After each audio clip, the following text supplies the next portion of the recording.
ក្រុមហ៊ុនចិន Comac បានអះអាងថាខ្លួនចង់ដាក់លក់យន្តហោះ C919 នៅលើទីផ្សារពិភពលោកប្រជែងជាមួយម៉ាកពេញនិយមរបស់ Boeing និង Airbus នៅឆ្នាំនេះក៏ប៉ុន្តែនិយ័តករអឺរ៉ុបអះអាងថាត្រូវការពេលចន្លោះពី3ទៅ6ឆ្នាំបន្ថែមទៀតដើម្បីផ្ដល់វិញ្ញាបនបត្របញ្ជាក់ដែលអាចឲ្យលក់ C919 បាន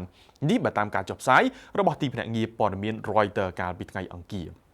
យន្តហោះ C919 បានចូលបម្រើសេវាកម្មនៅក្នុងប្រទេសចិននៅក្នុងឆ្នាំ2023បន្ទាប់ពីទទួលបានវិញ្ញាបនបត្រសុវត្ថិភាពក្នុងស្រុកកាលពីឆ្នាំ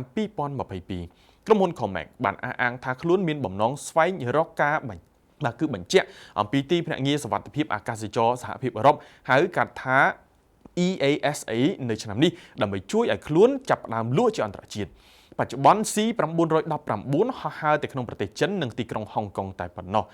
យ៉ាងណាមិញនៅក្នុងបទសម្ភាសន៍មួយដែលចេញផ្សាយកាលពីថ្ងៃច័ន្ទលោក Florian Guillermin នាយកប្រតិបត្តិរបស់នាយត្តករអឺរ៉ុបបាននិយាយថាការយល់ព្រមសម្រាប់យន្តហោះ C919 របស់ចិនមិនទាន់អាចផ្ដល់ជូននៅក្នុងឆ្នាំនេះបានទេក៏ប៉ុន្តែលោកជឿជាក់ថា Comac នឹងទទួលបានជោគជ័យដោយសារតែក្រុមហ៊ុនកំពុងដាក់ធនធានការបញ្ញាចិត្តនិងមធ្យោបាយបច្ចេកទេសជាច្រើននៅក្នុងវិញ្ញាបនបត្រនេះ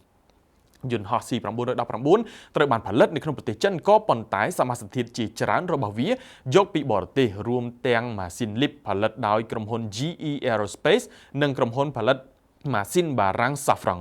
យ៉ាងណាមិញក្រុមហ៊ុន Comac បានដាក់លក់យន្តហោះនៅក្នុងតំបន់ដែលជា model C909 ជាស៊េរីចាស់និងតូចជាង C919 រួចហើយពលគឺផ្គត់ផ្គង់ឲ្យក្រុមហ៊ុនអាកាសចរនៅក្នុងប្រទេសឥណ្ឌូនេស៊ីវៀតណាមនិងឡាវក៏ប៉ុន្តែដើម្បីអាចលក់ C919 នៅក្នុងទីផ្សារពិភពលោកបានតម្រូវឲ្យក្រុមហ៊ុនត្រូវទទួលការអនុម័តដោយនិយ័តករសំខាន់ៗដូចជា EASA របស់អឺរ៉ុបឬរដ្ឋបាល